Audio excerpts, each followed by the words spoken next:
denúncias da Odebrecht, que era a denúncia do fim do mundo, vocês lembram, né? Deixa eu mandar um abraço especial aqui pro nosso Luiz Megali. Luiz Megali, bom dia para você, para a Júlia Duailib, no Café com o Jornal.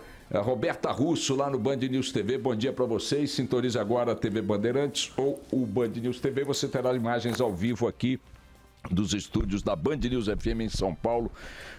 O Barão, olha, que estava falando o seguinte, tivemos ontem uma decisão do Supremo Tribunal Federal acolhendo, tornando réu o primeiro político atingido pelas delações da Odebrecht. Lembro que essas delações da Odebrecht paralisaram o país, né? A expectativa do que seria a delação da Odebrecht, a empreiteira centro, né, da Lava Jato, né? De todas as empreiteiras atingidas, a Odebrecht foi aquela que é uma maior visibilidade, até porque era que tinha o maior volume de contratos, era a maior empreiteira do país, ainda continua atuando em muitos países e tal, e 70 e tantos executivos da Odebrecht resolveram fazer um acordo de colaboração premiada conjunta que atingiu, minha gente, 415 políticos de 26 partidos, nos vários níveis que vocês possam imaginar, né? Senador, deputado, ministro, governador, prefeito, vereador, diabo a quatro, 415 políticos de 26 partidos. Eu me lembro que à época eu fiz uma nota, um artiguinho para a revista Isto É, onde eu tenho minha coluna semanal, mandar um abraço para o meu companheiro Ronaldo Erdi, também aqui para o Pablo Fernandes, que me ajudam a fazer a coluna, e eu fiz uma comparação que foi a seguinte, eu pedi para o pessoal da Polícia do Rio de Janeiro me dizer qual era a comunidade sob domínio territorial de bandidos, de traficantes, que tinha mais problemas, assim, né? E aí me deram lá uma comunidade, não me lembro agora o nome, e era uma comunidade, se não me falha a memória, com 30 mil pessoas. E eu perguntei quantos são os bandidos que dominam, né, que subjugam, que submetem essa população ao terror do domínio territorial com suas regras, seus crimes, suas barbaridades. Aí estimaram lá que seriam menos de 60 bandidos, no máximo 60 bandidos. Então eu fiz uma conta mostrando que a porcentagem de bandidos naquela comunidade com capacidade para subjugá-la, submetê-la às regras de terror que eles impõem a essas comunidades, era uma proporção menor em relação às pessoas de bem, né, do que se via no Congresso Nacional quando olhada a denúncia da Odebrecht. Então, a proporção de bandidos na comunidade mais problemática do Rio de Janeiro, resultante da dominação territorial pelo crime, era uma proporção menor do que a proporção de senadores em relação ao conjunto dos senadores atingidos pela denúncia, de deputados em relação ao conjunto de deputados atingidos pela denúncia, de governadores em relação ao conjunto de governadores atingidos pela denúncia, e por aí vai. De tal forma que a gente podia considerar que, levando em conta apenas esse paralelo, que eu sei que é um pouco informal, serve só para uma reflexão, nós temos um coeficiente de bandidagem dentro das casas legislativas, dentro dos governos estaduais, na esplanada dos ministérios, considerando apenas a denúncia da Odebrecht. Não estou falando da OAS, não estou falando... Porque a OAS é a do Lula, por exemplo. Não que ele não esteja também alcançado pela Odebrecht, mas eu estou dizendo, tem várias outras denúncias, mas considerando só a da Odebrecht, você tem mais bandido atuando no Congresso, no Senado, né, nos governos estaduais, nas assembleias legislativas e tal, do que tem nessa comunidade, que é a comunidade mais problemática, segundo a Polícia do Rio de Janeiro. Fiz esse teatro dos números só para mostrar, lembrar, enfatizar o que a denúncia da Odebrecht expôs. E vocês lembram, ela estava numa expectativa muito grande quando morreu o ministro relator, a quem cabia homologá-la, né? O Ministério Público encaminhou a denúncia ao Supremo, porque tinha muita gente com foro privilegiado, e o ministro Teori Zavascki morreu num acidente aéreo poucos dias antes, ou semanas antes de fazer a homologação. E o país ficou paralisado, com receio de que o substituto dele jogasse tudo na gaveta e tal, cedesse às pressões e tal. E entrou o ministro Edson Fachin, que não só homologou a denúncia da Odebrecht, como permaneceu mantendo ali decisões muito firmes no que diz respeito àquilo que chegava às suas mãos proveniente da Lava Jato. Dos 415 políticos de 26 partidos que a Odebrecht incluiu na sua denúncia homologada pelo Supremo, o primeiro ontem, finalmente, quase 2 anos, acho que já tem 2 anos, né, Pablo? 2 anos, né? Ainda não vai completar 2 anos, um ano e balalau. Em janeiro do ano passado. Em janeiro do ano passado. Então temos um ano e 4 meses. Agora, finalmente, aliás, quem homologou foi a Carmen Lúcia, né? O Teori Zavascki, o Fachin continuou à frente da Lava Jato como ministro relator. Então, homologada pela ministra Carmen Lúcia, agora finalmente, 1 ano e 4 meses, 5 meses depois, surge o primeiro réu da grande denúncia, a denúncia do fim do mundo, do fim dos tempos, como chegou a ser chamada, que é o Romero Jucá. Surpreendente num assunto desse são 2 coisas. Primeiro, como um caso dessa gravidade, envolvendo figuras dessa relevância na política, na gestão das coisas brasileiras, do interesse público do país, nessa quantidade, leva 1 ano e 4 meses para só agora tornar-se réu. Nota, tornou réu não significa absolutamente nada. Agora o processo começa, agora a investigação vai avançar, agora os inquéritos, não sei o quê, agora finalmente Sua Excelência será submetida à investigação, ao inquérito e a tudo mais que diz respeito aos crimes que lhes são atribuídos. Esta mesma figura, Romero Jucá, é nada mais nada menos que líder do governo no Congresso.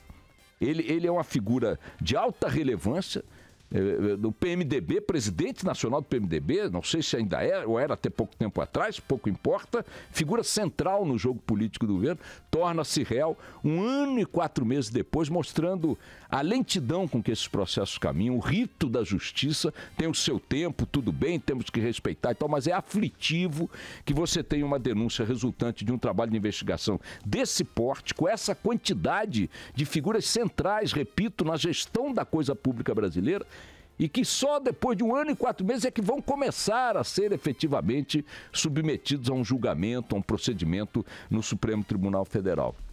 O senhor Romero Jucá, diga-se de passagem, é figura também em vários outros processos que ali estão também aguardando decisão do mesmo Supremo para ver se também o colocam na condição de réu.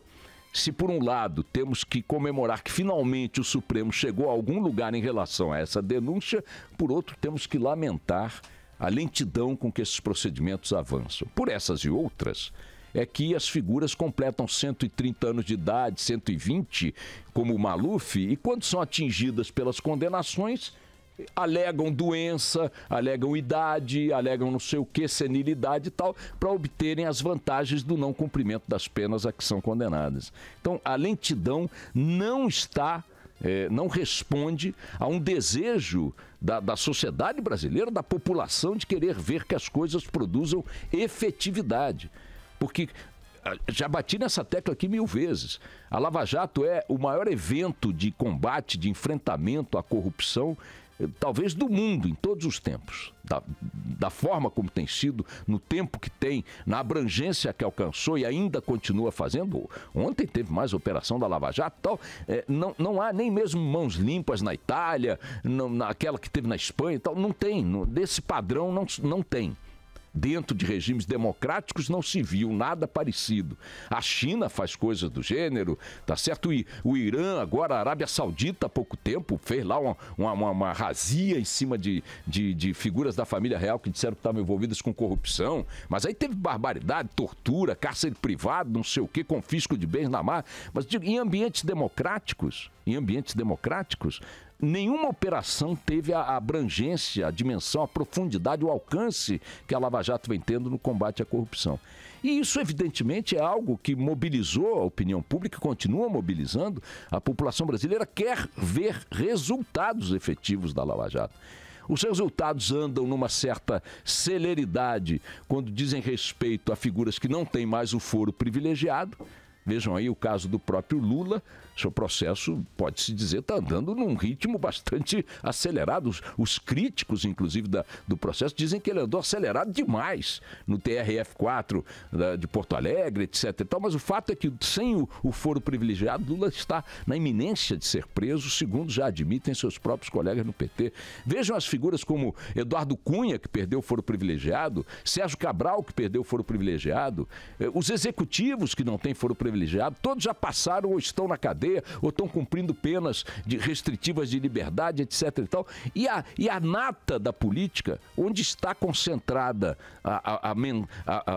o planejamento do crime da corrupção, essa nata continua inalcançável.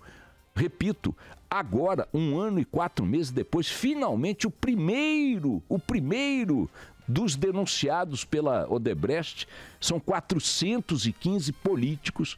O primeiro deles, o notório Romero Jucá, que dispensa apresentações, finalmente se torna réu, o que, repito, não significa nada do ponto de vista penal.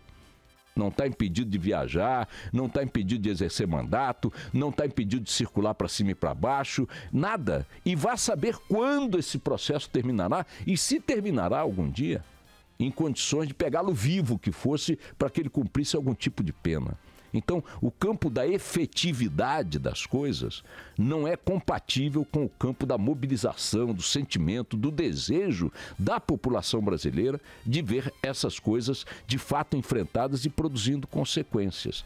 O sentimento de que não vai dar em nada continua sendo um elemento tão importante na cabeça dos políticos que eles continuam aprontando roubalheiras, como vimos aí esses dias no Ministério do Trabalho. Eles continuam convencidos, e não sem alguma razão, de que roubar no Brasil, ser corrupto no Brasil, não dá em nada, ou dá em pouca coisa. Quando chega-se alguma pena, ainda tem que se discutir se a pena é significativa, se não vai ser beneficiado por um indulto maravilhoso daqui a 6 meses, etc. e tal. Então, é de se comemorar por um lado, finalmente temos um réu político de alto escalão proveniente das denúncias da Odebrecht, e é de se lamentar, por outro, que a justiça brasileira continue sendo, como há séculos, um ambiente onde a impunidade mais consegue prosperar do que ser amputada. Esse caso do Jucá é emblemático nesse sentido.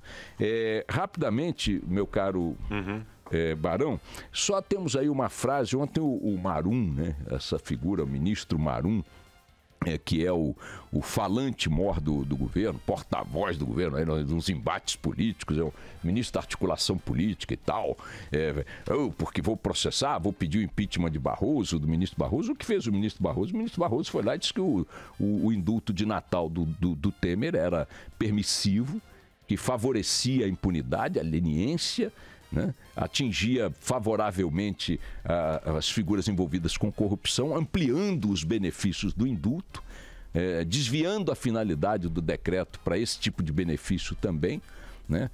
Reduzindo o tempo de pena que tem que ser cumprida e também anistiando, coisa sensacional, anistiando as multas. Tá bom que o cara recupere a liberdade e tal, pelo perdão natalino, bababá, já seria um absurdo estender isso à turma do colarinho branco. O incrível é que ele foi além. Ele disse, não, então, além de você voltar para casa tranquilão, perdoado, fica com a grana que você roubou, não tem que pagar multa. Um negócio escandaloso. E o Marum tá aí dizendo que vai pedir o impeachment do ministro Barroso. As coisas caricatas, não devia nem perder tempo. Aliás, os jornais hoje trataram com a devida parcimônia, não deram bola para ele na primeira página. Nas primeiras páginas dos grandes jornais, hoje o Marum não ganhou uma linha. Eu nem sei se eu devia estar falando dele aqui, mas eu gostaria de lembrar que o Marum é uma figura de frases muito firmes para o chefe da hora. Pode ser o Al Capone, pode ser o Marcola, pode ser a Madre Teresa de Calcutá, pode ser o Papa, não importa quem seja. O Marum é sempre uma figura que tem muita habilidade de construir frases de impacto, atitudes de impacto e tal, papapá. Quando você vai analisar o Marum é que você percebe que elas são vendidas ao poderoso do momento ou às circunstâncias que lhe convém. Vejam esta frase do Marum aí, ó. Estamos caçando o mandato de um deputado pelas notícias que ouvimos e assistimos e lemos nos jornais. Repete mais uma vezinha, vai. Estamos caçando o mandato de um deputado pelas notícias